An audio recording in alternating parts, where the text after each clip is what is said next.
എല്ലാവർക്കും പൂച്ചാണ്ടി മിമിക്രിയിലേക്ക് സ്വാഗതം. ആദ്യമായി പ്രേതത്തിന്റെ ശബ്ദമായി വരുന്നു ടിപ്പിമോൻ. നല്ലൊരു കയ്യടി കൊടുക്കുക. അടുത്തയായി വരുന്നു കുയിലിന്റെ ശബ്ദമായി കുയിലി വാസു. അടുത്ത കുഴഞ്ഞന്റെ ശബ്ദവുമായി ഓറഞ്ച് കുമാർ.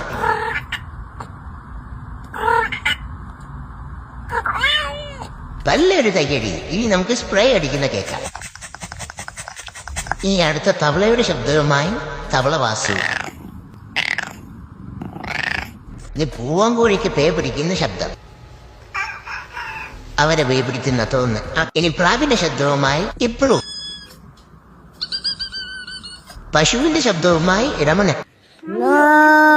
ഇനി രാത്രികളിൽ നമ്മൾ ഉറക്കം കളയുന്ന ഒരു സാധനം, അതെ കൊതുക്. അതിന്റെ ശബ്ദം കേൾക്കാം. ചെയ്യുന്നത് സുന്ദരേശൻ. അപ്പം ഞങ്ങളുടെ ഈ കൊച്ചു മിമിക്രി ഇഷ്ടപ്പെട്ടെങ്കിൽ നീ ഫോളോ ചെയ്ത് വെച്ചാ